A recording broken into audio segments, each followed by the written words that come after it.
पहाड़ों की गोद में बसा एक राज्य जिसके चारों ओर हरियाली, कलकल बहते झरने और पक्षियों की मीठी आवाजों से गूंजता हुआ वातावरण, दूर दूर तक फैला जंगल, आकाश को छूती पहाड़ियां और उनके बीच झिलमिलाता एक समृद्ध, शांतिपूर्ण राज्य जहां हर घर में खुशियां थीं। इसी पुलस्त राज्य में शासन करते थे न्यायप्रिय और उदार राजा प्रबोध प्रताप सिंह, जिनका नाम सुनते ही प्रजा का हृदय श्रद्धा और विश्वास से भर जाता था। उनका महल बहुत ही भव्य था। ऊंचे स्तंभ, सजे हुए झरोखे और संगमरमर से बना एक विशाल प्रांगण, जिसकी शोभा सुबह की किरणों में और निखर जाती थी। लेकिन जो स्थान राजा के दिल के सबसे करीब था, वह था उनके महल के पीछे की विशाल वाटिका, जहां हर ऋतु के फूल मुस्कुराते थे, छाव में पंछी गीत गाते थे और बीचों बीच एक बड़ा सा फव्वारा निरंतर कलकल बहता रहता था, जैसे समय की नमी को सहेजे हुए हो। एक सुबह राजा प्रबोध प्रताप सिंह उसी वाटिका में टहल रहे थे, राजकीय पोशाक में नहीं, बल्कि एक सादे, हल्के परिधान में, जैसे आज वह सिर्फ एक पिता है, कोई राजा नहीं। तभी पीछे से रानी सुखमती मंद मंद मुस्कान लिए अपनी नन्ही 2 वर्ष की पुत्री के साथ आती है। नन्ही बालिका ने अपने नन्हे नन्हे पांवों से भागते हुए पिता की ओर दौड़ लगाई। उसकी आंखों में चमक थी और होंठ-होंठ पर शरारती मुस्कान। राजा का हृदय जैसे उस पल पिघल गया। उन्होंने झुककर अपनी फूल सी बेटी को गोद में भर लिया। एक क्षण के लिए वह सब कुछ भूल गए, महल, सत्ता, सिंहासन, और रह गए सिर्फ एक प्रेमपूर्ण पिता जो अपनी बेटी की मासूम हंसी में खो चुका था। राजा ने अपनी पुत्र का नाम नीलांजना रखा था। नाम सुनते ही जैसे कोई स्वप्न झिलमिलाने लगे, और उसकी सूरत भी कुछ वैसी ही थी, दूध सी उजली त्वचा, गुलाबी गुलाबी गाल जैसे फूलों पर सुबह की ओस ठहर गई हो, और बड़ी बड़ी नीली आंखें जिनमें कोई भी जाके तो खो जाए। राजा प्रबोध प्रताप सिंह ने अपनी इस नन्ही राजकुमारी का नाम बड़े प्रेम से रखा था, नीलांजना, क्योंकि वो अपनी मां रानी सुखमती पर गई थी, सौंदर्य और मासूमियत दोनों में। लेकिन रानी सुखमती कोई सामान्य रानी नहीं थीं। उनका अतीत उतना ही अद्भुत और रंगीन था जितनी वो स्वयं।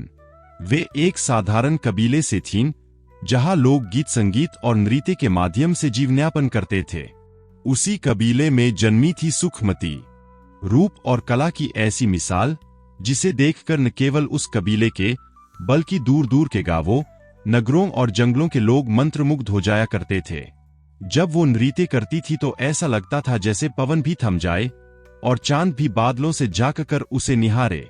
उसके सौंदर्य और नृत्य कला की चर्चा दूर दराज तक फैल चुकी थी, लेकिन उनके कबीले की परंपरा भी उतनी ही अनोखी थी। वहां कोई लड़की पर दबाव नहीं डाल सकता था, शादी का निर्णय वही लेती थी। तभी एक दिन, जब राजा प्रबोध प्रताप सिंह अपने राज्य के सीमांत क्षेत्रों का भ्रमण कर रहे थे, तभी उनकी नजर पहली बार सुखमती पर पड़ी।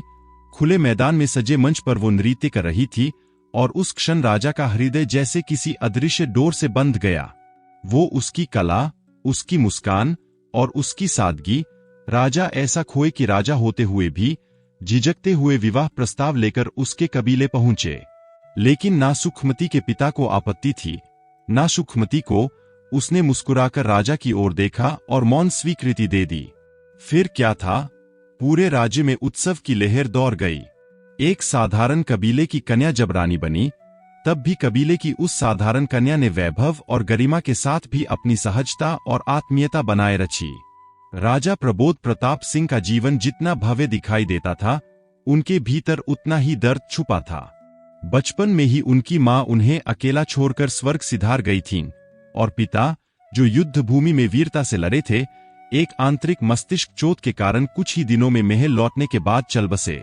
उस समय प्रबोध बहुत छोटे थे, लेकिन हालात ने उन्हें समय से पहले बड़ा बना दिया।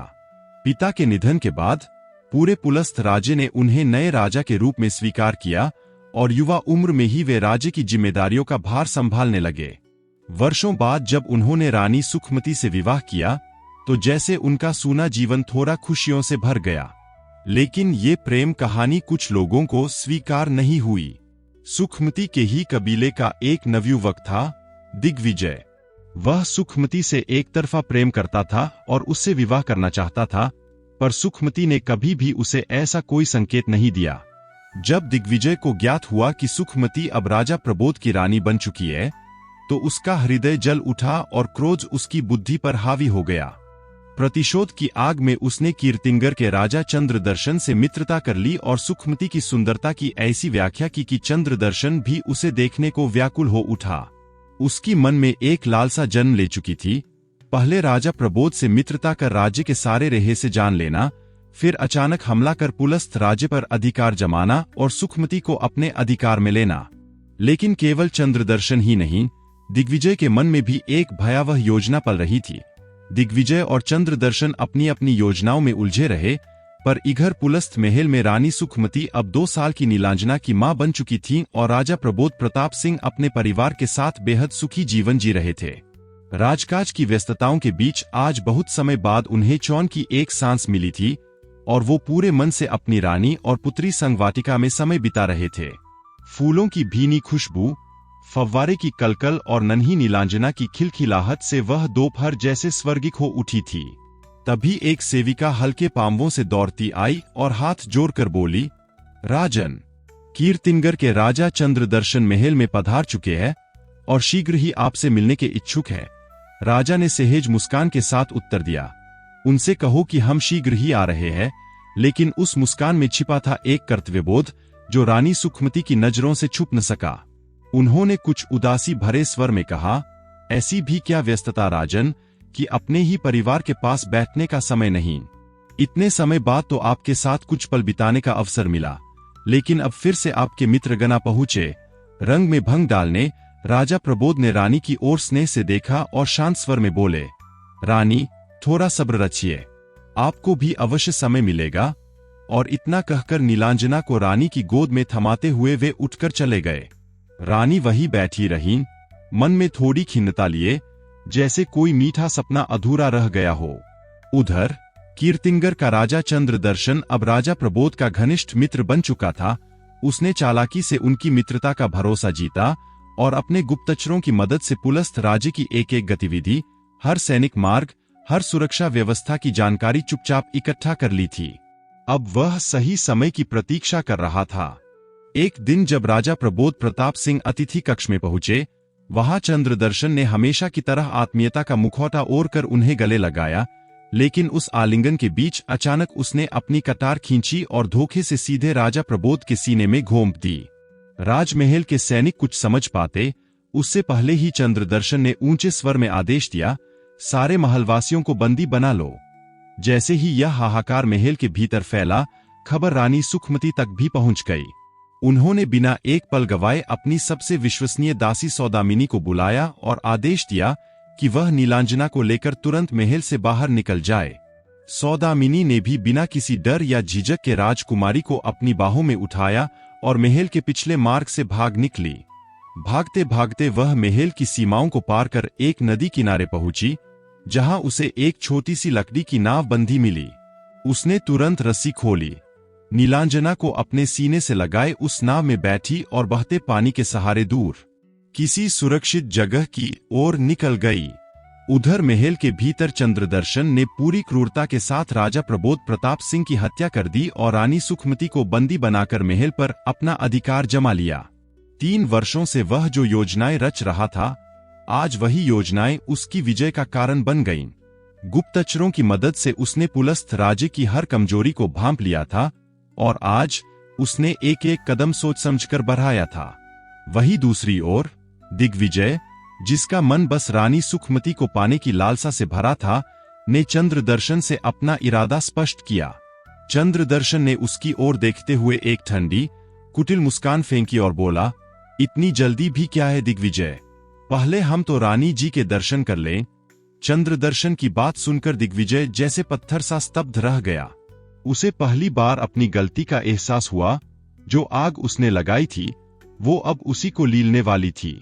लेकिन पछतावे का समय भी उससे छीन लिया गया, क्योंकि चंद्रदर्शन ने तुरंत ही सैनिकों को आदेश दे दिया कि दिग्विजय को बंदी बना लिया जाए और अगले ही पल वह जंजीरों में जकड़ लिया गया। उधर चंद्रदर्शन ने राजा प्रबोध प्रताप सिंह को मृत मानते हुए अपने सैनिकों को आदेश दिया कि उनके शरीर को नदी में बहा दिया जाए। सैनिकों ने आदेश का पालन किया और वो पवित्र शरीर, जिसने राज्य को निष्ठा से सींचा था, अब शांति से नदी की धाराओं में समा गया।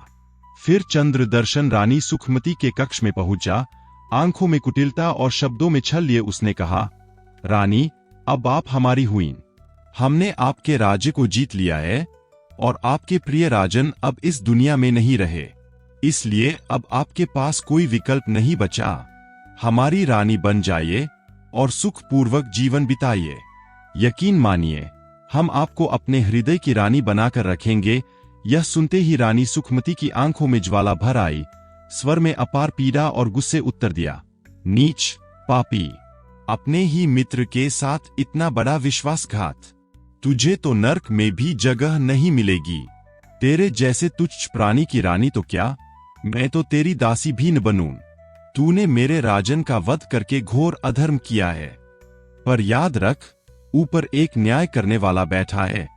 वो सब देखता है और तुझे तेरे पापों की सजा अवश्य मिलेगी। ये मत समझ कि तू ये कुकर्म करके बच जाएगा। सुखमती का क्रोध उस समय भयानक रूप ले चुका था। उसकी आंखों में आंसू नहीं, अंगारे थे और स्वर में ऐसा कंपन कि पत्थर भी पिघल जाए। चंद्रदर्शन ने जब उसके मुख से ऐसी तीखी बातें सुनी तो भीतर ही भीतर डर गया। उसे लगा कहीं रानी क्रोध में कोई अनहोनी न कर बैठे। इसी भय से उसने तुरंत आदेश दिया कि रानी सुखमती को बंदी बना लिया जाए और उसे अंधेरे कारागार में डाल दिया गया। सैनिकों को साफ निर्देश दिए गए, रानी से कोई मिलने न पाए और उन पर कड़ी निगरानी रखी जाए। उधर दिग्विजय, जो स्वयं अब बंदी था, अपराध बोध में डूबा बैठा था। उसे अब जाकर समझ आया कि प्रेम का अर्थ स्वामित्व नहीं होता। वह तो बस रानी सुखमती को पाना चाहता था, लेकिन यह राह जो उसने चुनी, छल और विश्वासघात से भरी, वह सबसे घिनौनी थी। उसे बार बार यही ख्याल सता रहा था कि पता नहीं अब नीलांजना कहाँ होगी, और इस अपराध के बोझ को उतारने के लिए अब उसे प्रायश्चित करना होगा। उसी क्षण उसके मन में एक विचार कौन था, एक योजना जिससे वह रानी की सहायता भी कर सके और चंद्रदर्शन का विश्वास भी जीत ले। कुछ ही दिनों बाद राजा चंद्रदर्शन कारागार में दिग्विजय से मिलने आए। दिग्विजय ने पूरी नम्रता के साथ सिर झुकाकर कहा, राजन, कृपया क्षमा करें, मुझसे बहुत बड़ी भूल हुई। आप मेरे अन्नदाता हैं और मैंने आपके साथ कभी कोई विश्वासघात नहीं किया। मुझे समझ नहीं आया कि मैं क्या कर रहा था, लेकिन अब मैं आपकी पूरी सहायता करना चाहता हूँ। रानी सुखमती की पुत्री अब भी जीवित है और शायद रानी ने उसे कहीं सुरक्षित भेज दिया है। अगर आपकी आज्ञा हो तो मैं रानी से इस विषय में बात कर सकता हूँ। बचपन से वह मेरी मित्र रही है और मुझ पर सहेज ही विश्वास कर लेगी। उसे तो ये भी नहीं पता कि मैं आपके पक्ष में हूँ। अगर हमें राजकुमारी मिल गई तो हम रानी पर दबाव बना सकते हैं कि वह आपसे विवाह कर ले। राजा चंद्रदर्शन ने उस समय कुछ नहीं कहा, बस शांत मुद्रा में दिग्विजय को देखा और वहां से चले गए। लेकिन रात भर वह यही सोचते रहे और अंततः उन्हें दिग्विजय की योजना व्यावहारिक और लाभकारी लगी। अगले ही दिन चंद्रदर्शन स्वयं कारागार पहुंचा और दिग्विजय से उसकी योजना पर विस्तार से बातचीत की। दिग्विजय ने पूरे विश्वास के साथ उसे यकीन दिलाया कि इस बार वह उसका भरोसा कभी नहीं तोड़ेगा। बस एक मौका चाहिए, एक बार रानी सुखमती से अकेले में मिलने दिया जाए, जहां कोई तीसरा न हो, ताकि रानी को किसी भी षड्यंत्र की भनक तक न लगे। योजना के अनुसार दूसरे दिन दिग्विजय को कारागार में रानी से मिलने भेजा गया। अंधेरे सीलन भरे उस काल कोठरी में रानी सुखमती की हालत अत्यंत दयनीय हो चुकी थी। हाथ पैरों में लोहे की बेड़ियां जकड़ी थीं, लंबे खुले बाल बिखरे पड़े थे, शरीर से सारे आभूषण हटा दिए गए थे और उनकी आंखें रात दरात के आंसुओं से सूजकर लाल हो चुकी थीं। सूखे होंठों पर पपड़ी जमी थी और चेहरा किसी गहरे दुख की मूरत बन चुका था। यह दृश्य देखकर दिग्विजय का हृदय भी द्रवित हो उठा। उसके भीतर सालों से जमा अपराध बोझ फूट पड़ा और वह वही जमीन पर बैठकर फूट फूट कर रोने लगा। रुआंसे स्वर में उसने कहा, सुखमती, मुझे क्षमा कर दो। मेरे कारण तुमने जो कुछ सहा वह अनगिनत जन्मों के पापों से भी बड़ा है। मैंने सोचा था छल से तुम्हें पालूंगा, पर अब समझ में आया कि प्रेम स्वार्थ नहीं होता। मेरी आत्मा मुझे धिक्कार रही है। जिसे मैंने सबसे ज्यादा चाहा, उसी को मैंने सबसे गहरे दुख में डुबा दिया। उसके स्वामी को छीन लिया, उसकी बेटी से अलग कर दिया। कुछ देर की चुप्पी के बाद रानी ने टूटे स्वर में कहा, अब पछताने से कुछ नहीं होगा। महाराज अब लौट कर नहीं आएंगे। न मेरी पीड़ा कम होगी, न ये काल कोठरी खुल जाएगी। लेकिन अगर तुम सच में प्रायश्चित करना चाहते हो तो मेरी बेटी नीलांजना की रक्षा करो। मैंने उसे सौदामिनी के हाथों सुरक्षित भेजा था। उसे ढूंढो, उसकी हिफाजत करो, तब शायद मैं तुम्हें अपने मन से क्षमा कर सकूं। यह सुनते ही दिग्विजय ने दृढ़ स्वर में प्रतिज्ञा की, आज से मेरा जीवन एक ही लक्ष्य के लिए समर्पित है, राजकुमारी को खोज निकालना और तुम्हें न्याय दिलाना। लेकिन सुखमती, इसके लिए तुम्हें मेरा साथ देना होगा, जैसा मैं कहूं वैसा करना होगा, और राजा चंद्रदर्शन के सामने थोड़ा अभिनय भी करना होगा। दिग्विजय ने अपनी पूरी योजना रानी सुखमती को विस्तार से समझाई। उसकी आंखों में झलकती आशंका को देखकर वह ठहर गया। सुखमती ने संदेह से पूछा, इस बार भी कोई छल तो नहीं करोगे दिग्विजय? दिग्विजय ने गहरी सांस ली। उसकी आंखों में पछतावे की गहराई थी। नहीं सुखमती, इस बार नहीं। मैं वचन देता हूं, सच्चे हृदय से कह रहा हूं। रानी ने थोड़ी देर उसे देखा, फिर धीरे से सिर हिला दिया। योजना बनाकर दिग्विजय ने रानी से विदा ली और सीधे राजा चंद्रदर्शन के पास पहुंचा। सिर झुकाकर बोला, महाराज, राजकुमारी नीलांजना का पता चल गया है, लेकिन मैं वह स्थान तभी बताऊंगा जब आप रानी सुखमती को कारागार से मुक्त कर देंगे। चंद्रदर्शन की आंखों में संदेह और क्रोध का मिश्रण था। उसने तीखे स्वर में पूछा, क्यों? दिग्विजय बोला, महाराज, उसे उस हालत में देखना मेरे लिए असहनीय था। मैं उससे प्रेम करता था और मैंने उसी के साथ विश्वासघात किया। मेरा हृदय अब इस बोझ को और नहीं सह सकता। चंद्रदर्शन ने सख्त स्वर में चेताया, दिग्विजय, ये मत भूलो कि अभी भी तुम मेरी शरण में हो। चाहूं तो इसी क्षण फिर से बंदी बना लूं। दिग्विजय झुका, संयमित स्वर में बोला, महाराज, मेरा ये आशय नहीं था। मैं तो सदैव आपका ऋणी रहूंगा कि आपने मेरे प्राण नहीं लिए। लेकिन एक बात और है जो मैं कहना चाहता हूं। चंद्रदर्शन ने थोड़ी ऊब से पूछा, क्या बात? दिग्विजय बोला, रानी सुखमती ने आपसे विवाह करने की सहमति दे दी है, लेकिन एक शर्त है। वो चाहती है कि आप अपनी पहली रानी और पुत्र को त्याग दें। यदि आपके लिए यह संभव है तो ही वह विवाह करेंगी। चंद्रदर्शन यह सुनकर भीतर से हिल गया। सुतकीर्ति उसकी पहली रानी थी और उसी के पिता की कृपा से ही वह कीर्तिंगर का राजा बना था। उनका पुत्र सूर्यदर्शनशील राजगद्दी का उत्तराधिकारी था और अब अचानक उन्हें त्यागना, यह विचार ही उसे विचलित कर गया। इसी उधेरबुन में डूबे चंद्रदर्शन को पता नहीं चला कि उघर दिग्विजय ने चुपचाप जाकर रानी सुतकीर्ति से भी भेंट की और उन्हें सारी बात बता दी। महारानी, महाराज अब आपको त्यागने वाले हैं, और अगर ऐसा हुआ तो आपके पुत्र का अधिकार भी छिन जाएगा और हो सकता है कि आप स्वयं भी कारागार में डाल दी जाएं। रानी सुतकीर्ति को जब दिग्विजय की बातों का भान हुआ तो वे क्षण भर के लिए स्तब्ध रह गईं। उनकी आंखें छलक पड़ी और शब्द रुक रुक कर गले में अटकने लगे। महाराज मेरे साथ ऐसा विश्वासघात कर रहे हैं और मुझे कुछ भी पता नहीं।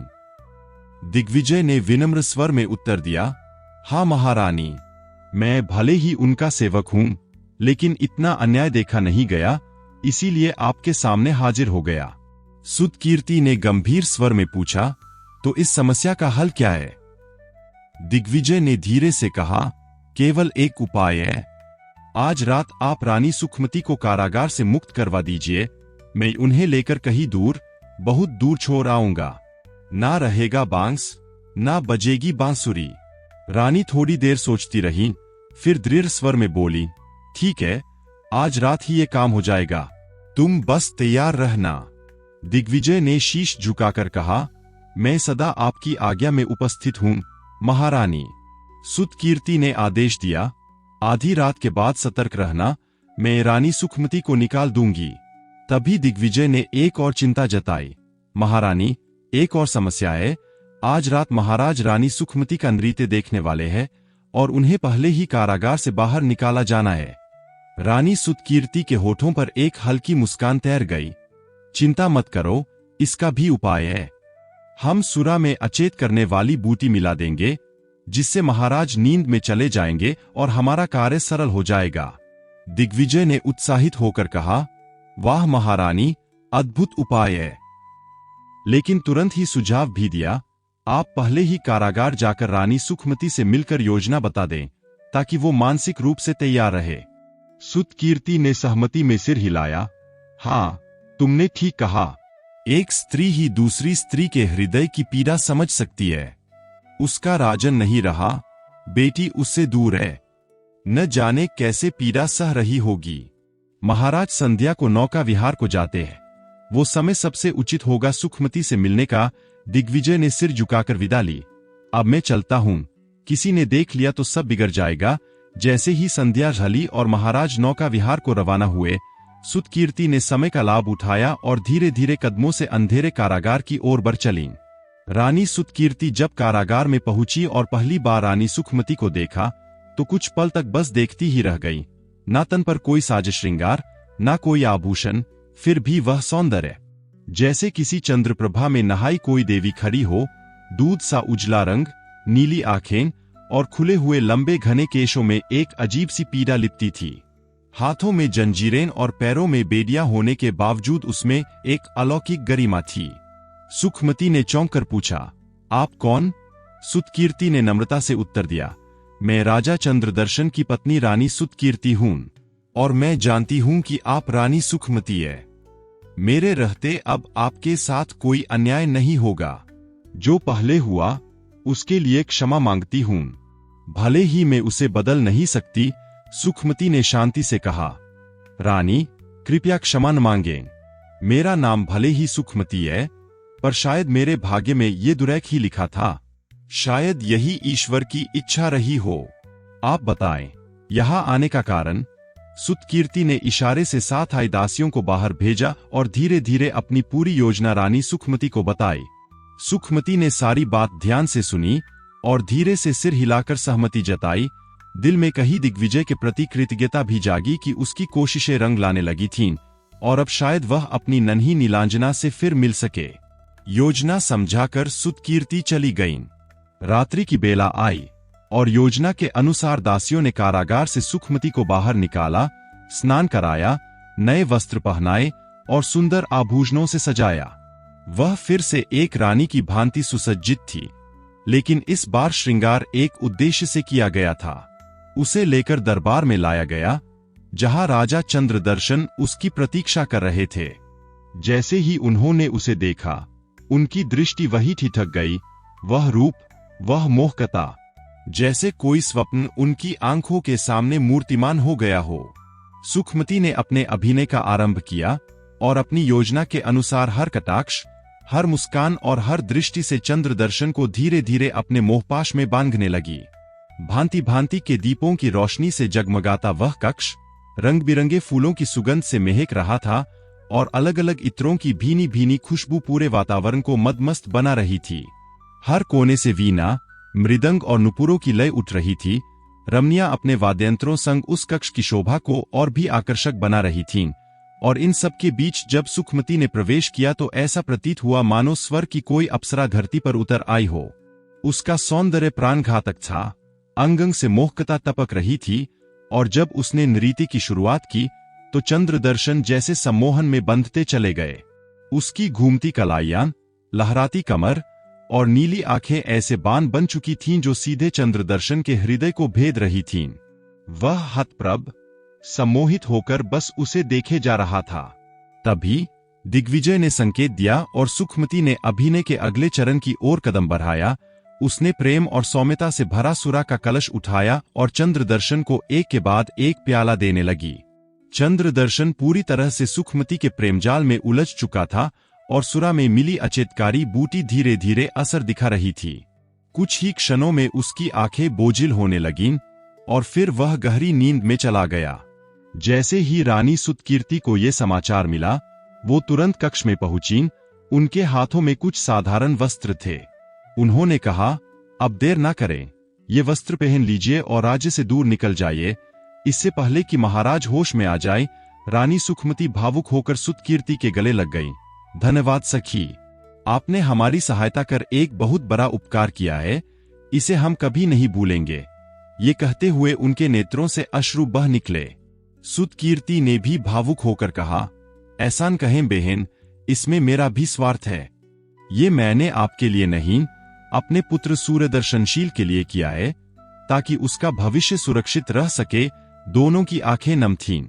फिर दिग्विजय और सुखमती ने वे वस्त्र पहने और गुपचुप रंग से महल से निकल पड़े, राजकुमारी नीलांजना की खोज में।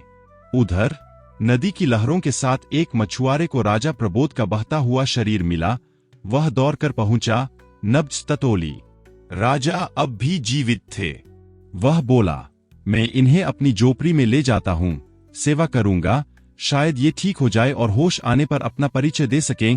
बाकी मछुआरे सहमत हो गए। ले जाओ मित्र, जो जरूरत हो बताना। और वह मछुआरा अपने कंधे पर राजा प्रबोध को संभालते हुए धीरे धीरे उन्हें अपनी कच्ची झोपड़ी में ले आया, जहां उसका छोटा सा परिवार रहता था। एक मिट्टी का आंगन, दीवारों पर लटके मछलियों के जाल, और अंदर बैठी उसकी पत्नी सिमकी और 5 साल का बेटा कैलाश, जो आंखें फाड़े अपने पिता को एक अजनबी को लाते देख रहा था। सिमकी चौंकते हुए बोली, ये किसे उठा लाए हो? शंखनाद छोड़ी थकान भरी सांस लेकर बोला, नदी किनारे अचेत पड़े थे, कोई आसपास नहीं था, किसके भरोसे छोड़ देता? बेचारे को साथ ले आया। ठीक हो जाएंगे तो खुद चले जाएंगे। सिमकी तुनक कर बोली, तुम्हें हर बार उपकार करने की सुअती है। हमारे घर में खुद खाने को पूरा नहीं और एक और मुसीबत उठा लाए। जानते भी हो कौन है, कहां से आया है? शंखनाद ने मुस्कुराकर जवाब दिया, अरे भाग्यवान, किसी के भाग्य में अगर हमारी झोपड़ी की रोटी लिखी है तो हम कौन होते हैं इनकार करने वाले? वो ऊपर बैठा सब देख रहा है और किसी के दुख में साथ देना ही असली इंसानियत है। सिमकी भी हृदय से कठोर नहीं थी, बस गरीबी और विवशता ने जुबान तीखी कर दी थी। फिर बोली, अच्छा अच्छा, ज्यादा ज्ञान मत जाडो, पहले उसके गीले वस्त्र तो बदलो, मैं कुछ जड़ी बूटियां पीसती हूं। और सिमकी ने जल्दी जल्दी तुलसी, नीम और भृंगराज पीस कर लेप तैयार किया, माथे पर ताप उतरने वाला, घावों पर लगाने वाला और पैरों की जलन मिटाने वाला। उधर शंखनाद ने राजा के वस्त्र बदलकर उसे सूखे कपड़े पहनाए और दोनों पति पत्नी उसकी सेवा में जुट गए। रात भर जलती चूल्हे की लौ और दीपक की मध्यम रोशनी में वे दोनों प्रबोध के पास बैठे रहे। समय बीतता गया। प्रातः की पहली किरण झोपड़ी के छेदों से छन कर आई और उसी क्षण राजा प्रबोध की आंखें धीरे धीरे खुलीं। उसने होंठ हिलाए, मैं कहाँ हूं? शंखनाद तुरंत आगे बढ़ा, झुककर बोला, महाशय, आप मेरी झोपड़ी में हैं। नदी किनारे आपको अचेत अवस्था में पाया था। किस हाल में थे, कब से थे, कुछ नहीं मालूम। बस लगता है कि ऊपर वाले ने आपके जीवन की डोर अभी पूरी तरह से नहीं छोड़ी, कोई अधूरा कार्य शायद अब भी बाकी है। शंखनाद ने झोंपड़ी की ओर मुड़कर तेज आवाज लगाई, अरे सुनो सिमकी, जल्दी से हल्दी वाला गर्म दूध लेकर आओ। महाशय ने आंखें खोल ली है। सिमकी भीतर से आवाज लगाती है, अभी लाई, और झटपट जड़ी बूटियों से हल्दी वाला दूध तैयार करने में लग जाती है। इधर शंखनाद ने राजा प्रबोध को सहारा देकर बैठाया, उनके पीठ के पीछे एक पुरानी मछली पकड़ने की टोकरी का सहारा रखा और अपने हाथों से धीरे धीरे गर्म दूध का प्याला उनके होंठों तक लाकर बोला, लीजिए महाशय, इससे आपको ताकत मिलेगी। प्रबोध ने 2 घूंट लेकर गहरी सांस ली, आंखें फैलती गई और फिर वो बोले, मित्र, मैं पुलस्त देश का राजा प्रबोध हूं। पड़ोसी देश के राजा से वर्षों पुरानी मित्रता थी, लेकिन उसी ने मेरे विश्वास को छलनी कर दिया, गले मिला, हंसा और सीने में कटार घोंप दी। मेरी रानी सुखमती, मेरी बेटी नीलांजना न जाने किस हाल में होंगी, उस पापी ने न जाने क्या किया होगा। प्रबोध की आंखें भर आईं, चेहरा उदासियों की लकीरों से भरा था।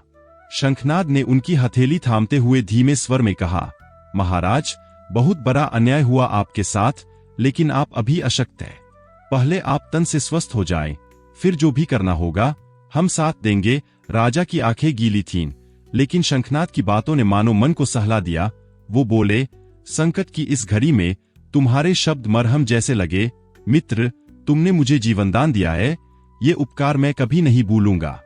और इतना कहकर राजा प्रबोध ने शंखनाद को अपने सीने से लगा लिया। शंखनाद भी भावुक हो उठा, बोला, महाराज, मैं एक साधारण मछुआरा हूं, नाम है शंखनाद, ये मेरी पत्नी सिमकी और वो छोटा सा बालक कैलाश मेरा बेटा है। आपने मुझे मित्र कहकर मेरा जीवन धन्य कर दिया। फिर हाथ जोड़कर बोला, अब आप विश्राम कीजिए, अगर किसी चीज की आवश्यकता हो तो बस संकेत दीजिए, राजा ने सिर हिलाकर कहा। ठीक है मित्र। और शंखनाद ने झोंपड़ी के बाहर जाकर छप्पर पर बैठा दिया एक मिट्टी का दिया। उधर सूर्य की लालिमा धीरे धीरे जंगल की ओस भरी पत्तियों पर फैल रही थी। वृक्षों की हरी हरी डालियों पर बैठी चिड़ियों का कलरव चारों ओर गूंज रहा था। वही जंगल जो रात में भयानक लगता था, सुबह की पहली किरण में किसी देवस्थान जैसा पवित्र प्रतीत हो रहा था। और उसके बीच एक झोंपड़ी में एक राजा अपने प्राणदाता मछुआरे के घर बैठा नए जीवन की उम्मीद के साथ आंखें मूंदे विश्राम कर रहा था। दिग्विजय सिंह और रानी सुखमती छके हुए पैरों से उसी पगडंडी पर आगे बढ़ते गए जो मार्ग सुखमती ने वर्षों पहले सौदामिनी को सुझाया था, नीलांजना को लेकर भागने के लिए।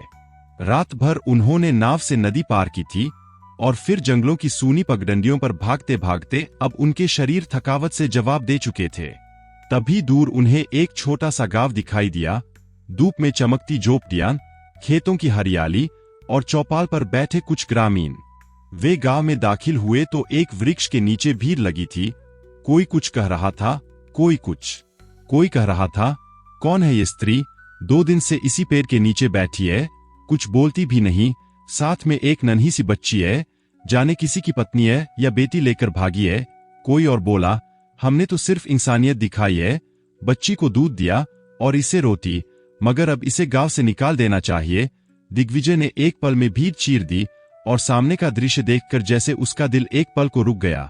वो सौदामिनी थी, उसकी अपनी सौदामिनी, जो नीलांजना को अपनी दोनों बाहों में इस तरह भींचे बैठी थी जैसे कोई मां अपने कलेजे को छीनने से बचा रही हो।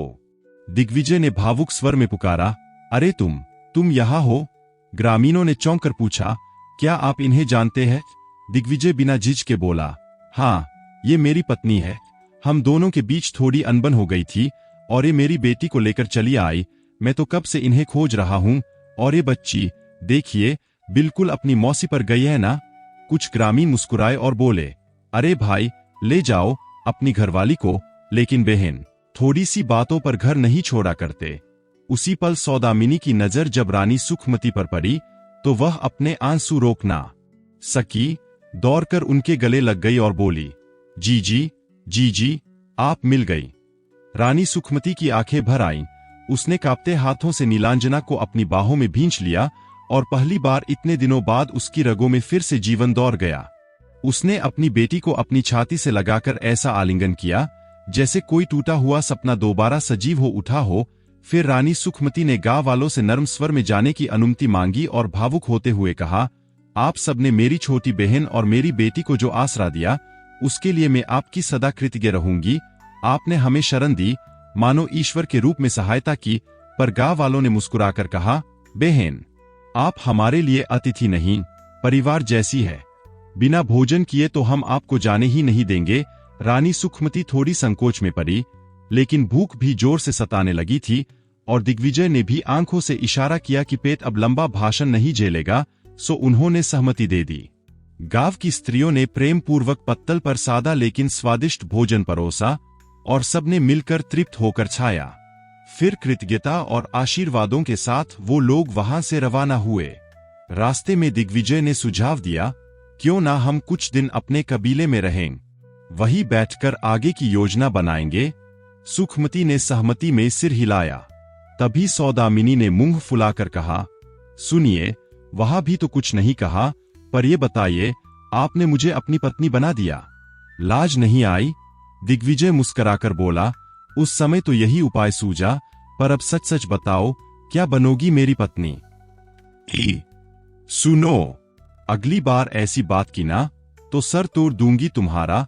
सौदामिनी की आंखें लाल हो गईं। दिग्विजय हंसते हुए बोला, तुम दिखने में सीधी हो पर असल में बड़ी नकचरी हो। सौदामिनी ने तुरंत रानी सुखमती की ओर देखा और कहा, जी, इसे समझा लीजिए। सुखमती मुस्कुराई, लेकिन फिर गंभीर होकर बोली, बस दिग्विजय, बहुत हुआ मजाक। और एक पल में दिग्विजय शांत हो गया। सब कबीले पहुंचे और जब सारी बातें वहां के लोगों को बताई गईं, तब सुखमती ने निर्णय लेते हुए कहा, अब मुझे अपना राज्य वापस पाना है और इसके लिए मेरी बेटी को युद्धकला में निपुण बनाना होगा। नीलांजना अब से साधारण बच्ची की तरह कबीले में पलेगी और उसकी देखभाल सौदामिनी करेगी। मैं वेश बदलकर चंद्रदर्शन की गतिविधियों पर नजर रखूंगी। ये जानना जरूरी है कि उसके साथ कौन निष्ठावान है और कौन नहीं। और नीलांजना को अभी ये कभी नहीं बताया जाएगा कि मैं उसकी मां हूं। समय आने पर मैं स्वयं उसे सब बताऊंगी। सबने सिर झुकाकर इस बात को स्वीकार किया। सुखमती के पिता ने बस इतना कहा, जैसी तेरी इच्छा बेटी। अब नीलांजना कबीले में एक साधारण लड़की नीला के नाम से जानी जाने लगी। कोई उसे राजकुमारी नहीं कहता, कोई विशेष सम्मान नहीं देता। वही नीला जो मिट्टी में खेलती, नदी में नहाती और जंगल में फूल चुनती थी, और जिसे लगता था कि सौदामिनी और दिग्विजय ही उसके असली माता पिता है, क्योंकि सुखमती ने कभी उसकी आंखों के सामने अपने हृदय की बात को झलकने तक नहीं दिया। कुछ समय बीता, सौदामिनी ने एक सुंदर कन्या को जन्म दिया, जिसका नाम दिग्विजय ने स्नेह से रखा चित्रा। समय की रेत फिसलती रही और दोनों बच्चियां नीला और चित्रा साथ साथ बड़ी होती गईं, जैसे दो कोमल कलियां एक ही शाख पर खिल रही हों। रानी सुखमती कभी कबीले में रहती तो कभी छुपते छुपाते अपने राज्य की खबरें जुटाने निकल पड़ती।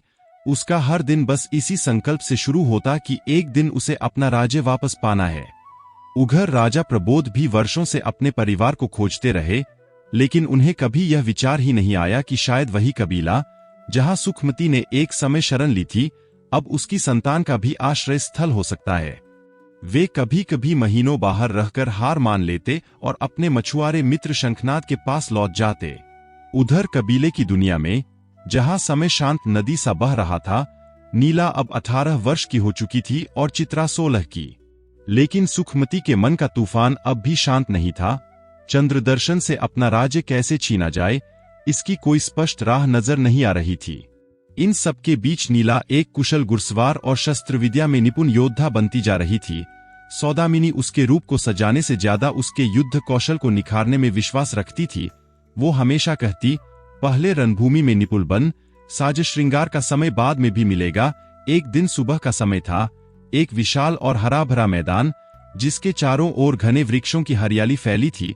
वृक्षों पर खिले रंग बिरंगे फूलों से वातावरण महक रहा था। दूर पहाड़ों से बहता एक झरना शीतल जल की मधुर ध्वनि कर रहा था, और उसकी फुहारें पास के पत्थरों को चूम रही थीं। आसमान में पक्षियों का कलरव और मैदान में उछलते कूदते मृग इस दृश्य को जैसे किसी कल्पना लोक में बदल रहे थे।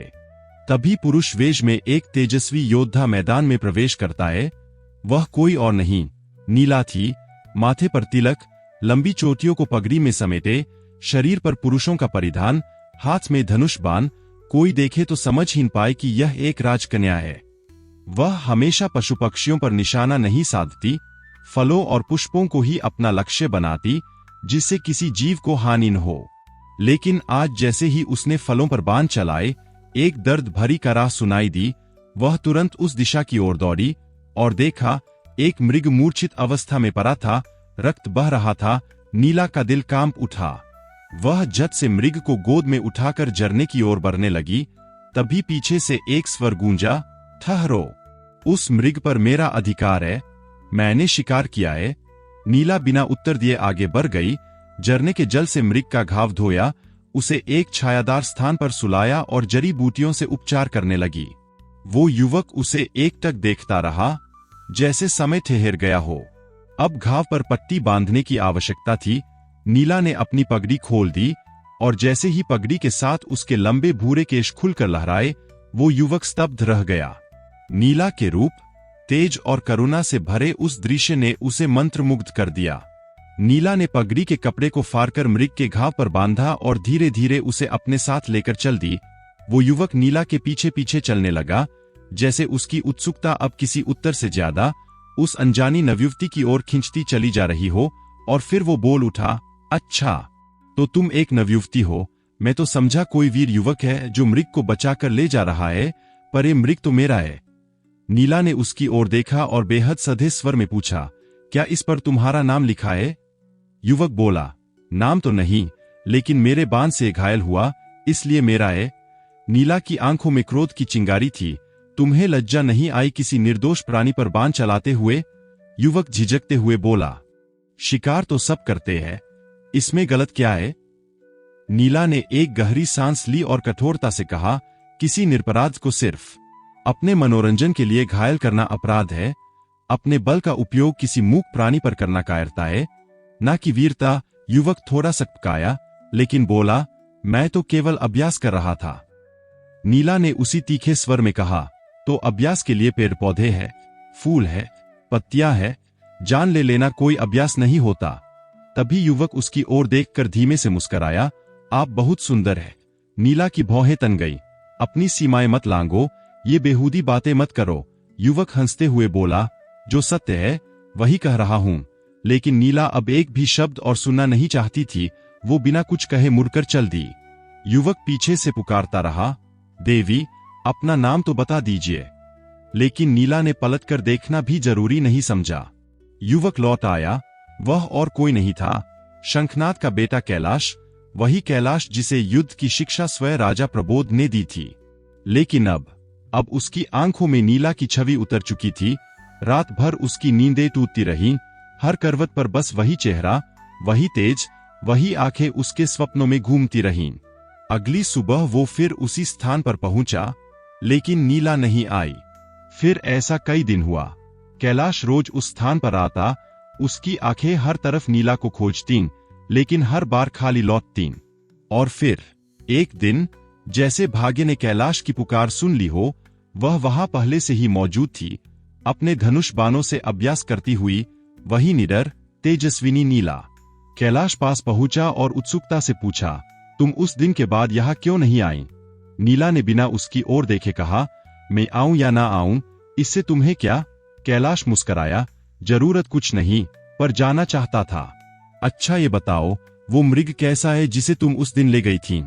नीला ने कहा, मैं उसे ले नहीं गई थी, तुमने उसे घायल किया था। कैलाश झेम कर बोला, हाँ देवी, जिसे मैंने मूर्छित किया था। अब वो कैसा है? नीला का स्वर अब कुछ शांत था, पहले से स्वस्थ है। तुम्हारा नाम क्या है? कैलाश ने धीमे स्वर में पूछा, जैसे किसी रहस्य से पर्दा हटाना चाहता हो। नीला ने सिर झुकाते हुए कहा, मेरा नाम क्यों बताऊं? कैलाश मुस्कराया, संबोधित करने के लिए, देवी, जानना जरूरी है। नीला ने उसकी आंखों में झांकते हुए पलटकर पूछा, तो पहले तुम बताओ, तुम्हारा नाम क्या है? कैलाश ने तुरंत जवाब दिया, मैं कैलाश हूं। नीला ने हल्की मुस्कान के साथ कहा, और मैं नीला। कैलाश की आंखें चमक उठीं। बड़ा प्यारा नाम है, जरूर तुम्हारी नीली आंखों को देखकर रखा गया होगा। वैसे भी तुम हो बड़ी सुंदर। नीला की भौहें तन गईं। तुम्हारा तात्पर्य क्या है? मेरी आंखें नीली हों या पीली या लाल, उससे क्या फर्क पड़ता है? कैलाश हंसते हुए बोला, इतना गुस्सा? लगता है आज सुबह भोजन नहीं मिला, तभी मस्तिष्क इतना तप रहा है। नीला ने मुंह फेरते हुए कहा, सुनो, बड़े ही निर्लज्ज हो तुम। कैलाश ने मासूमियत से कहा, इसमें निर्लज्जता कैसी? नीला अब गुस्से में भर चुकी थी। मैं तुमसे कोई संवाद नहीं करना चाहती, और तुम हो कि हंसते जा रहे हो। मैं यहाँ अभ्यास करने आती हूँ। कैलाश ने फिर जिज्ञासावश पूछा, लेकिन पुरुष वेश में क्यों? नीला ने बिना झिझक के कहा, बस यूं ही। और तुम्हारा आशय क्या है? कैलाश अब सीधे दिल की बात पर आ गया, कुछ नहीं, बस उस दिन जब तुम्हारे खुले हुए केश देखे, तब से मेरा हृदय उनमें उलझ कर रह गया। मेरी नींद उड़ गई, और स्वप्नों में अब बस तुम ही दिखाई देती हो। तुम्हारे रूप ने मेरा मन मोह लिया है। नीला उसकी बातों से अचकचाकर उठ खड़ी हुई और बिना उत्तर दिए वहां से चली गई। कैलाश पीछे से बस इतना कह सका, कम से कम ये तो बताओ, कल यही मिलोगी? लेकिन नीला ने पीछे मुड़कर नहीं देखा। रात का समय, कबीले की झोपड़ियों में सब भोजन करके विश्राम कर चुके थे। दिए की टिमटिमाती लौ में नीला के चेहरे पर एक अनजानी सी मुस्कान थी। तभी चित्रा ने शरारत भरे स्वर में पूछा, क्या बात है जीजी, आज बड़ी मंद मंद मुस्कुरा रही हो? नीला चौंकी, कुछ नहीं। तुझे ऐसा क्यों लगा? चित्रा खिलखिलाते हुए बोली, अपनी दशा तो देखो जीजी, ये मादक आंखें, गुलाबी गाल और ये वोल्ट, कुछ तो कहना चाहते हैं, लेकिन दिल राज खोलने से डरता है। नीला मुस्कुराकर बोली, बरीबडी बातें बना रही है, जैसे प्रेम के बारे में बहुत कुछ जानती है। चित्रा बोली, जानती तो नहीं, लेकिन जाना चाहती हूं। आज तक कोई मिला ही नहीं जिसे देखकर दिल कह उठे, तुम ही हो मेरे सपनों के राजकुमार। और दोनों बहनों की हंसी की आवाज झोपड़ी में गूंज उठी। तभी सौदामिनी की आवाज आई, क्यों कौतूहल मचा रखा है? सोती क्यों नहीं हो दोनों? चित्रा ने हंसते हुए जवाब दिया, सोते हैं माँ, क्यों चिल्ला रही हो? और फिर शरारती नजरों से नीला की ओर देखते हुए बोली, अच्छा बोलो ना जीजी, कौन है वो जिसे देखकर तुम मंद मंद मुस्कुरा रही थी?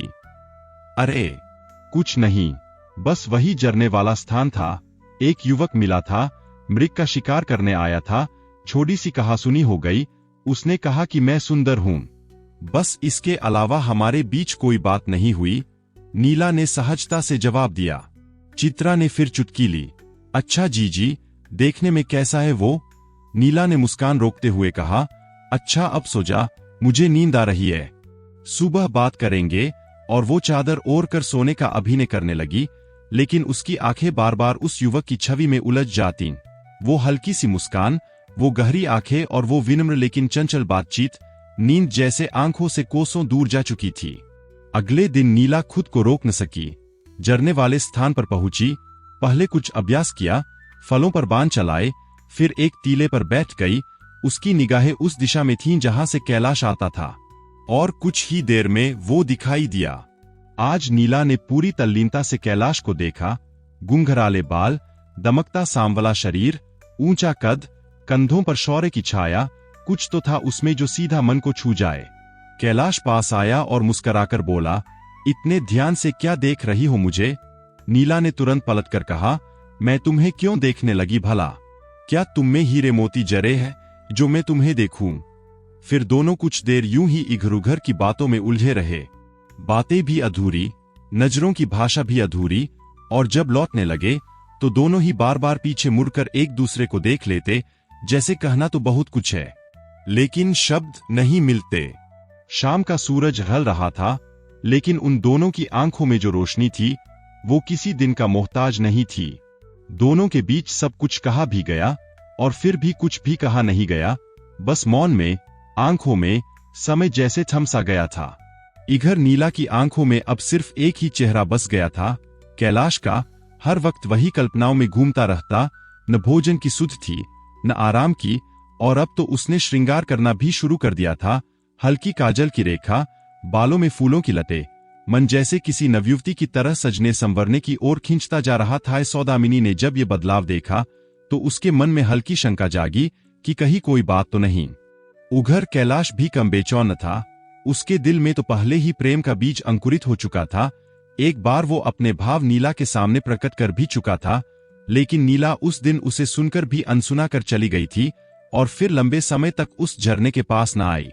कैलाश ने ठान लिया था कि इस बार अगर नीला मिली तो वो अपने दिल की बात पूरी स्पष्टता से कहेगा, चाहे उसका उत्तर जो भी हो। इसी दौरान कबीले में सुखमती ने राज्य से जुड़ी सारी जानकारी एकत्र कर ली थी, और अब जब समय अनुकूल था, उसने दिग्विजय और सौदामिनी से कहा, अब वक्त आ गया है नीला को उसकी सच्चाई बताने का। अब उसे एक नर्तकी का वेश लेकर पुलस्थ राज्य में जाना होगा, जहां से वो सारी गोपनीय बातें हम तक पहुंचाएगी, और फिर हम उस विश्वासघाती चंद्र दर्शन से उसका अंतिम हिसाब लेंगे। उसी दिन नीला को बुलाकर सारी पुरानी बातें, उसके जन्म की सच्चाई, उसकी मां रानी सुखमती और पिता राजा प्रबोध की कथा विस्तार से बताई गई। नीला स्तब्ध रह गई, उसका चेहरा भावनाओं से भर गया, लेकिन फिर उसने दृढ़ता से सिर हिलाया, जैसे कह रही हो, अब मेरा लक्ष्य स्पष्ट है। उस शाम वो आखिरी बार झरने वाले उस टीले पर गई। उसका मन विचलित था, अभ्यास की इच्छा नहीं थी, बस चुपचाप बैठी रही, जैसे किसी अदृश्य उलझन में खुद को टटोल रही हो। तभी कैलाश सामने आ गया। उसकी आंखों में वही पुरानी मुस्कान थी, लेकिन आज उसमें कुछ और भी था, उम्मीद। उसने नीला को देखकर पूछा, कहाँ थीं तुम? इतने दिनों बाद आज आई हो, तो क्या कुछ सोचा? नीला की आंखों में हल्की सी नमी थी, लेकिन स्वर शांत था। किस विषय पर? मुझसे प्रेम करने के विषय पर। कैलाश के इन शब्दों ने जैसे नीला के भीतर एक तूफान खड़ा कर दिया था। वो वहां खड़ी थी, लेकिन उसके भीतर भावनाओं की बार उमड़ रही थी। उसका मन तो चाहता था कि वो भी कह दे, हाँ मैं भी तुमसे प्रेम करती हूं, लेकिन उसके कर्तव्य, उसकी जिम्मेदारियां, जो उसकी रगों में एक अग्नि बनकर बह रही थीं, वो उसके प्रेम के रास्ते में दीवार बन गई थीं। वो कुछ न कह सकी, बस चुपचाप मुड़ने लगी। तभी कैलाश ने उसका हाथ थाम लिया, उसकी आंखों में गहराई से झांकते हुए कहा, बिना उत्तर दिए मत जाओ। नीला ने भर्राई आवाज में कहा, मैं बहुत विवश हूं, कुछ ऐसे कार्य हैं जिन्हें मुझे पूर्ण करना है। अगर तुम्हारा प्रेम सच्चा है तो मेरी प्रतीक्षा करना। कैलाश की आंखों में नमी उतर आई।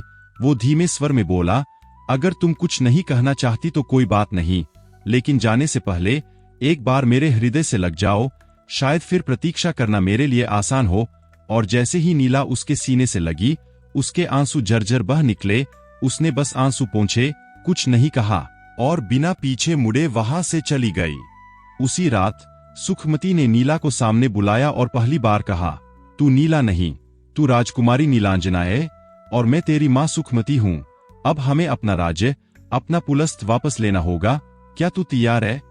नीला ने हाँ कहा, लेकिन वो हाँ उसके दिल से नहीं, उसके मस्तिष्क से निकली थी। वो तो राज्य चाहती थी, न कोई वैभव, न राजकुमारी का दर्जा। वो तो बस नीला बनकर साधारण जीवन चाहती थी, सादा, सहेज, बिना बोझ के। उसे न मां सुखमती में कोई अपनापन दिखा, न वो उस मां के गले से कभी लग सकी जिसे मां कहती थी। वो तो सौदामिनी थी, जिसने बचपन से मां जैसा स्नेह दिया था। अब वो बस वो कर रही थी जो उससे कहा जा रहा था, बिना कोई उत्सुकता, बिना कोई अपना सपना। और इस तरह वो राजकुमारी नीलांजना एक नर्तकी के रूप में पुलस्त राज्य पहुंची। साथ में चित्रा भी उसकी सहचरी बनकर गई। और कुछ ही दिनों में नीलांजना अपनी सुंदरता, नृत्यकला और तेज से पूरे राज्य में प्रसिद्ध हो गई। लेकिन इस प्रसिद्धि के पीछे उसका लक्ष्य स्पष्ट था, राज्य की हर गुप्त जानकारी इकट्ठा करना, अपने पिता के अपमान और मां के संघर्ष का उत्तर लेकर लौटना। नीलांजना की नृत्यकला की ख्याति धीरे धीरे समूचे पुलस्त राज्य में फैलने लगी थी। और ये बात जब राजकुमार सूर्यदर्शनशील के कानों तक पहुंची तो उनके भीतर भी उस रहस्यमय नर्तकी को देखने की तीव्र इच्छा जाग उठी। एक संध्या जब नीला अपनी थिरकती चाल और भावों के साथ मंच पर उतरी तो राजकुमार उसके सौंदर्य और नृत्य दोनों के वश में हो गए। मानो वो केवल उसकी देह की गति नहीं, उसके हृदय की भाषा पढ़ रहे थे। प्रदर्शन के उपरांत उन्होंने नीला के समक्ष उसे राजनर्तकी बनने का प्रस्ताव रखा, लेकिन नीला ने बड़ी शालीनता से उस प्रस्ताव को ठुकरा दिया। आश्चर्य की बात यह रही कि सूर्यदर्शनशील तनिक भी क्रोधित नहीं हुए, बल्कि उल्टा, अब तो वे प्रतिदिन नीला का नृत्य देखने आने लगे। और कब उनका मन नीला पर स्थिर हो गया, इसका आभास शायद उन्हें स्वयं भी नहीं हुआ। उधर एक दिन चित्रा ने नीला से कहा, जी, मुझे लगता है मैं राजकुमार को पसंद करने लगी हूं, लेकिन वो तो केवल तुम्हें ही देखते हैं। नीला हंसते हुए बोली, जब हम अपना पुलस्त राज्य वापस जीत लेंगे तो तेरा विवाह राजकुमार से करवा दूंगी, चिंता मत कर। और दोनों बहनों की हंसी आंगन में गूंज उठी, जैसे बचपन के दिन लौट आए हों। दूसरी ओर वृद्ध राजा प्रबोध भी अब अपने अंतिम योजनाओं की ओर बढ़ रहे थे। उन्होंने शंखनाद से कहा, मित्र, मुझे तुमसे एक विनती करनी है। अगर तुम्हारा हृदय अनुमति दे तो मुझे तुम्हारा पुत्र कैलाश चाहिए। वो अब युद्धकला में निपुण हो चुका है और मेरी सहायता कर सकता है। यह वृद्ध हो चुका हूं, बस अंतिम बार अपने राज्य की दशा देखना चाहता हूं, और इसके लिए मुझे एक ऐसे साथी की आवश्यकता है जिस पर मैं पूर्ण विश्वास कर सकूं। शंखनाद भावुक हो उठा और बोला, मित्र, आप कैसी बातें करते हैं? कैलाश आपका ही पुत्र है, उसे आप जहां चाहे ले जाएं। अगली ही भोर राजा प्रबोध और कैलाश पुलस्त की ओर निकल पड़े और वहां पहुंचकर एक तालाब के किनारे एक विशाल वृक्ष की छाया में अपना डेरा जमाया। अब उन्होंने वहां की परिस्थितियों की जानकारी जुटानी शुरू कर दी। राजा चंद्रदर्शन की गतिविधियां, मंत्री वर्ग का व्यवहार और विशेषकर सूर्यदर्शनशील की प्रकृति। एक दिन राजा प्रबोध ने कैलाश से कहा, बेटा, अब तुम स्वयं उस नर्तकी के पास जाओ जहां सूर्यदर्शनशील रोज आता है। उसे समझो, देखो, उससे मित्रता करो। संभव है इस मार्ग से हमें कुछ महत्वपूर्ण बातें ज्ञात हो सकें। कैलाश ने आदरपूर्वक सिर झुकाकर कहा, जैसा आदेश काकाश्री, मैं शीघ्र ही आपकी बात मानकर वहां जाऊंगा। और वो चल पड़ा उस दिशा में जहां उसे बस एक नर्तकी से मिलना था। लेकिन जैसे ही उसकी आंखें उस मंच पर पड़ीं जहां नीला अपने नृत्य की मोहिनी छवि में झूम रही थी, तो उसके भीतर कुछ चटक सा गया। एक भारी सन नाटा उसके भीतर उतर आया। वो जो नीला को अपने मन का मंदिर समझता था, वही अब उसे सैकड़ों आंखों के सामने नाचती दिख रही थी। हृदय की गहराइयों से उठती पीड़ा ने उसका मन जकड़ लिया। अच्छा, तो ये है उसका असली रूप, वो सोचने लगा। इसीलिए उसने मेरा प्रेम नहीं स्वीकारा। जिस स्त्री को इतने पुरुषों की आंखों के बीच रहने में संकोच नहीं, वो मेरे एक तरफा प्रेम को क्यों समझेगी? और वो बिना कोई शब्द बोले, बिना किसी ओर देखे वहां से लौट गया, आंखों में क्रोध और हृदय में चोट लिए। उघर नीला, जो आज एक नर्तकी नहीं, एक प्रेमिका बनकर मंच पर उतरी थी, उसकी आंखों ने जैसे ही कैलाश को देखा, उसके भीतर एक अजीब सी कंपी दौड़ गई। आज पहली बार उसे अपने इस रूप पर लज्जा हुई। पहली बार उसे लगा कि शायद इस प्रेम के लिए वो पात्र नहीं रही। वो मंच पर थी, लेकिन उसका मन बस कैलाश के स्पर्श की तलाश कर रहा था। वो चाह रही थी कि दौड़कर उसके पास जाए, उसके कंधे पर सिर रचकर कह दे, मैं वही नीला हूं जो तुम्हें प्रेम करती है। लेकिन वो बस छिरकती रही, और जब सब चले गए तो अपने आंसुओं के साथ अकेली रह गई। चित्रा ने पूछा, क्या हुआ जीजी? नीला फूट पड़ी, कैलाश ने मुझे गलत समझ लिया है, वो अब मुझसे घृणा करता है। चित्रा ने उसे ढारस बंधाया, अगर वो सच्चा प्रेम करता है तो समय सब ठीक कर देगा, पर समय के आगे सभी विवश होते हैं। अब कैलाश के मन में नीला के प्रति घृणा घर कर चुकी थी, लेकिन प्रबोध का आदेश था कि उसे सूर्यदर्शनशील से मित्रता करनी थी, जानकारी इकट्ठा करनी थी। इसलिए मन के रोष को दबाकर उसे बार बार उसी स्थान पर जाना पड़ रहा था। धीरे धीरे कैलाश ने सूर्यदर्शनशील से मित्रता कर ली, बातचीत के बहाने उससे पुलस्त राज्य के अंदर की कई अहम जानकारियां भी हासिल कर लीं, और जब चर्चा का विषय नीला की ओर मुड़ा तो कैलाश के मन में एक बार फिर हलचल सी उठी। सूर्यदर्शनशील ने स्वीकारा कि नीला उसके हृदय में एक विशेष स्थान रखती है, लेकिन वो कभी साहस नहीं जुटा पाया कि उसे अपने मन की बात कह सके, क्योंकि नीला की आंखों में उसे हमेशा कोई गूढ़ रहस्य, कोई बोली गई व्यथा दिखती थी, उसकी चुप्पी में जैसे कोई कहर छिपा हो। और तब कैलाश के भीतर का सारा क्रोध पिघलने लगा। उसने सोचा शायद नीला किसी ऐसी परिस्थिति में बंधी है जिसे वो कह नहीं सकती, लेकिन जानना जरूरी है। जानना अब मेरा भी कर्तव्य है। इसी बीच सुखमती और दिग्विजय को भी नीला की सारी गतिविधियों की जानकारी मिल चुकी थी, और वे भी चुपचाप पुलस्त राज्य में प्रवेश कर चुके थे। वही एक और कैलाश ने अपने काकाश्री प्रबोध से कहा, आज मेरे साथ चलिए और सूर्यदर्शनशील से मिलिए। प्रबोध सहमति में सिर हिलाते हुए उसके साथ चल दिए, और रात के समय दोनों उस स्थान पर पहुंचे जहां नीला नृत्य करती थी। लेकिन जैसे ही प्रबोध की दृष्टि नृत्य करती नीलांजना पर पड़ी, उनका चेहरा कठोर हो गया, उनकी आंखें किसी पहचान को खोजने लगीं, और वो स्तब्ध रह गए। उसके रूप, उसके भाव, उसकी आंखों में उन्हें कोई और नहीं, सुखमती दिखी। उनकी आंखों के सामने वर्षों पुराना अतीत तैर गया, और फिर उसी पल उनके भीतर आक्रोश उमड़ पड़ा, जैसे किसी ने उनकी छाती पर वार कर दिया हो। राजकुमारी नीलांजना को इस रूप में देखना उनके लिए असहनीय था। नृत्य समाप्त हुआ तो प्रबोध की आंखें अब भी उस नर्तकी पर टिकी थीं। मन भीतर से कह रहा था, वो और कोई नहीं, मेरी ही पुत्री नीलांजना है। चेहरे की रेखाएं, आंखों की नमी, चाल की गरिमा, सब कुछ वैसा ही जैसे वर्षों पहले अपनी गोद में देखा था। उन्होंने ठान लिया कि अब और देर नहीं करनी। चंद्रदर्शन से बदला लेने से पहले यह जानना जरूरी है कि क्या वाकई वो उनकी खोई हुई बेटी है या फिर एक मृग तृष्णा। उन्होंने कैलाश से कहा, बेटा, मुझे उस नर्तकी से कुछ प्रश्न पूछने हैं। कैलाश छोड़ा चौंका, लेकिन काका श्री क्यों? प्रबोध का स्वर अब और भी भावुक हो गया, क्योंकि उसमें मुझे मेरी नीलांजना दिखाई दी, बिल्कुल वैसी ही जैसी थी मेरी बेटी। एक पिता अपनी संतान को कैसे भूल सकता है? कैलाश अब गंभीर हो गया। तो फिर सभी लोगों के जाने के बाद मिलिए, ताकि कोई विघ्न हो। थोड़ी देर बाद जब सभा स्थल शांत हुआ, प्रबोध ने नीला तक संदेश भिजवाया कि वो उससे एकांत में मिलना चाहते हैं, कुछ बहुत आवश्यक कहना है।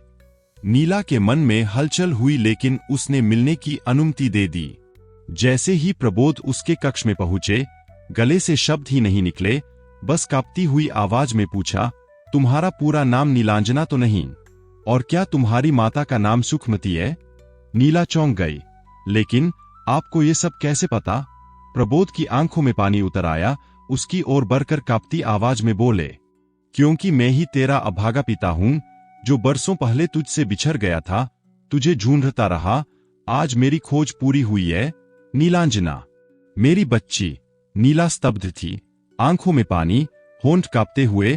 और उससे पहले कि कुछ कह पाती, प्रबोध ने भर्राई आवाज में पूछा, और तुम्हारी मां सुखमती, वो कहाँ है?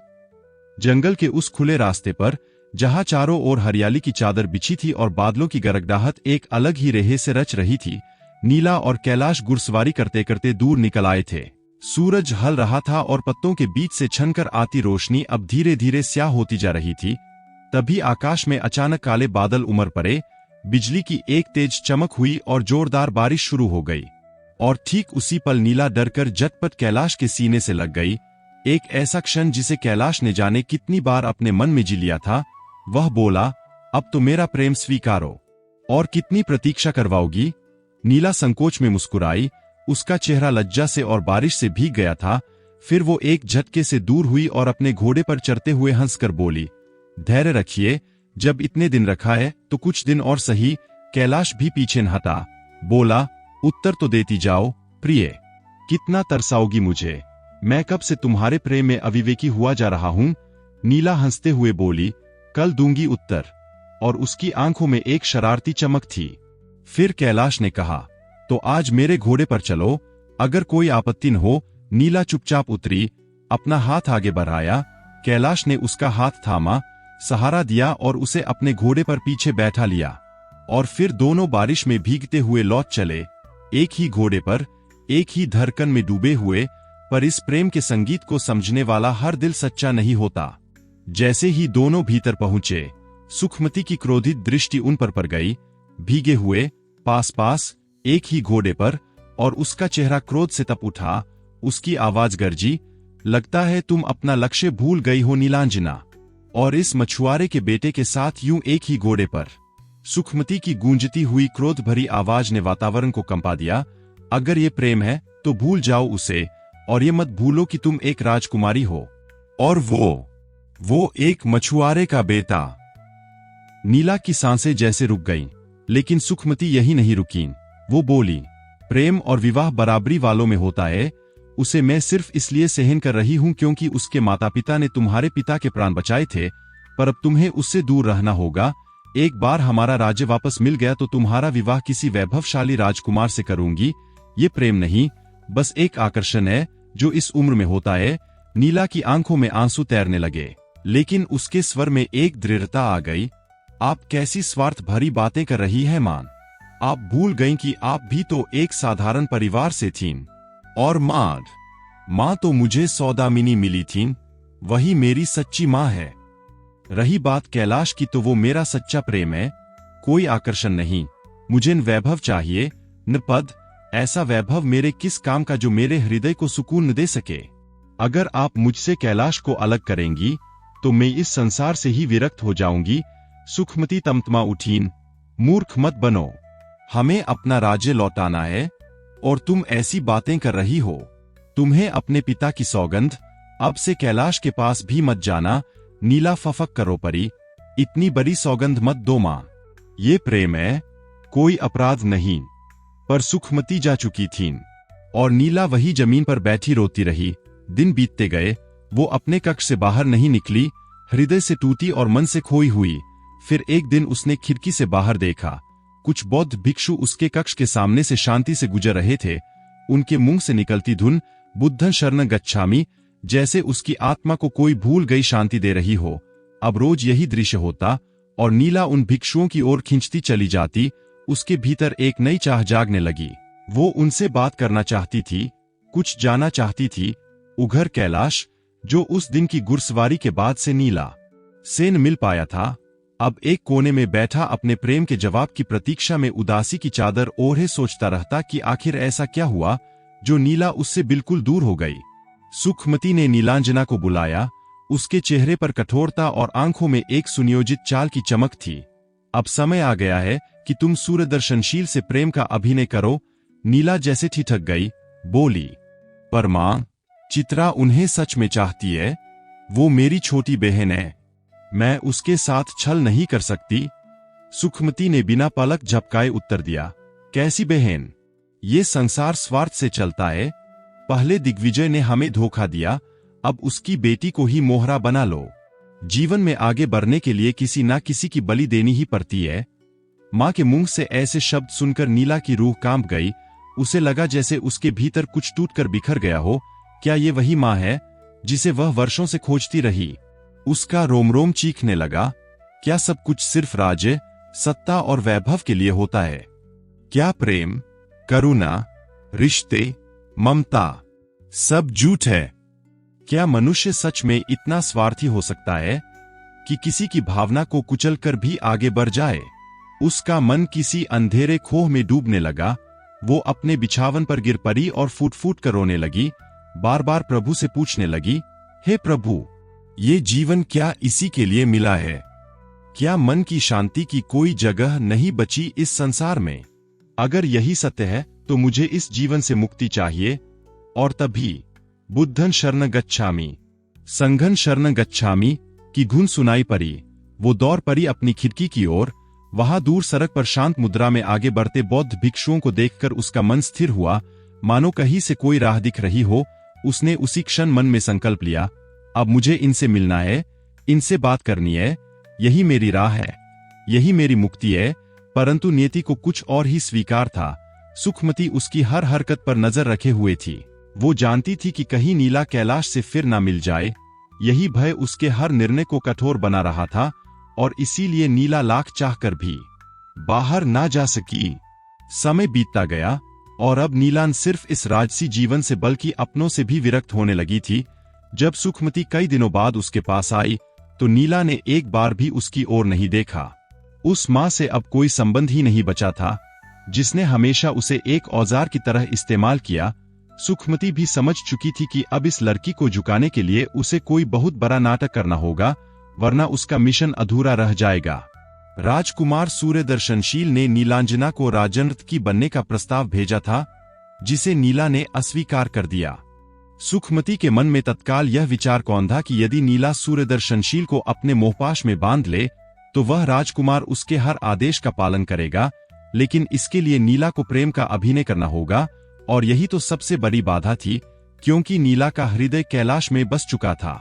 सुखमती ने अब एक चाल चली। उसने नीलांजना के समक्ष पछतावे और वात्सल्य का मुखौटा पहन लिया। मुझे क्षमा कर दो मेरी बेटी, मैं तो बस यह चाहती हूं कि तू प्रसन्न रहे। अगर तेरी प्रसन्नता कैलाश में है तो मुझे क्या आपत्ति हो सकती है? आखिर हम माता पिता कैसे अपने बच्चों से प्रेम करना छोड़ सकते हैं? सुखमती के इन भावनात्मक शब्दों ने नीलांजना के मन को झकझोर दिया। उसे लगा, वर्षों बाद जब उसके माता पिता एक हुए हैं तो क्या वह इतना भी नहीं कर सकती कि उनके लिए थोड़ा त्याग कर दे? क्या यह उसका कर्तव्य नहीं बनता? और उसने मां की योजना में साथ देने का निर्णय ले लिया। नीला ने सूर्यदर्शनशील से प्रेम का अभिनय करने के लिए हां कह दी और सुखमती की आंखों में चमक लौट आई। उसी रात से नीला ने फिर से रंगमंच पर नृत्य आरंभ कर दिया और धीरे धीरे जनसमूह फिर से जुटने लगा। खबर सूर्यदर्शनशील तक पहुंची और वह भी अब नृत्य देखने आने लगा, लेकिन उसकी आंखें हर बार कैलाश को खोजतीं। उघर कैलाश टूट चुका था। उसे लगने लगा कि नीला ने फिर से उसे ठगा है। अगर प्रेम नहीं करना था तो स्पष्ट कह देती, इस चुप्पी का क्या अर्थ है? नीला, जो अब राजसी भीड़ में मुस्कुराती थी, भीतर से बिल्कुल शून्य हो चुकी थी। हर दिन वह खुद को हृदयहीन बना रही थी और उसके इस अभिनय से अनजान चित्रा यह सब देख रही थी और उसकी जलन अब द्वेष में बदल चुकी थी। उसने निश्चय कर लिया कि वह सब सच कैलाश को बताएगी। इधर सूर्यदर्शनशील नीलांजना की मोहक छवि में बंधता चला गया और एक दिन उसने घोषणा की, आज रात्रि को राजमहल में भव्य नृत्य आयोजन होगा, जहां नीलांजना को राजनर्तकी घोषित किया जाएगा। चित्रा को जैसे आग लग गई। वह कैलाश को खोजने निकल पड़ी। उसके आंसू रुक नहीं रहे थे। उसे विश्वास नहीं हो रहा था कि उसकी अपनी बहन ने ही उसका विश्वास तोड़ा। वहीं राजा प्रबोध जब सुखमती की योजना से अवगत हुए तो उनका क्रोध फूट पड़ा। मैं तो बस चाहता था कि हमारा परिवार फिर से एक हो जाए और आपने अपनी ही पुत्री की बलि चढ़ा दी। वह तत्काल शंखनाद और उनकी पत्नी को साथ लेकर राजमहल की ओर निकल पड़े। उसी समय चित्रा ने भी कैलाश को सब बता दिया और वे दोनों भी आयोजन में पहुंचने लगे। रात हुई। राजमहल दीपों की रोशनी से जगमगा उठा। हर कोई उस नृत्यांगना को देखने को आतुर था जिसने सबका मन मोह लिया था। जैसे ही नीलांजना मंच पर आई, दर्शकों की आंखें चौंध दिया गईं। उसकी आभा अद्वितीय थी। लेकिन तभी राजा चंद्रदर्शन ने एक शंका जताई, रुको, अपना परिचय दो नर्तकी। और उसी क्षण राजमहल के विशाल द्वार से प्रबोध अंदर आए। उनके साथ शंखनाद और रानी सुखमती थीं।